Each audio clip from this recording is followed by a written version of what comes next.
নমস্কার, ঋতুপর্ণার ঘরকন্নায় সকল বন্ধুদের স্বাগত। আমার আজকের রেসিপি হলো দই দিয়ে কাতলা মাছ। প্রথমে মাছগুলো ভালোভাবে ধুয়ে তাতে নুন হলুদ মাখিয়ে ভেজে তুলে রাখলাম। তারপর পেঁয়াজ, রসুন, আদা, লঙ্কা, মৌরি, কাজু বাদাম, চারমগজ ও পোস্ত পেস্ট করে নিলাম।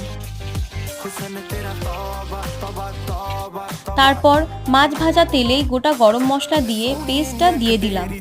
তার মধ্যে ধনে ও জিরে গুঁড়ো আর পরিমাণ মতো লবণ ও একেবারে স্বল্প মাত্রায় হলুদ দিয়ে ফ্যাটানো টক দই দিয়ে ভাজা মাছগুলো দিয়ে ভালোভাবে নাড়িয়ে হালকা উষ্ণ গরম জল দিয়ে ঢেকে দিলাম।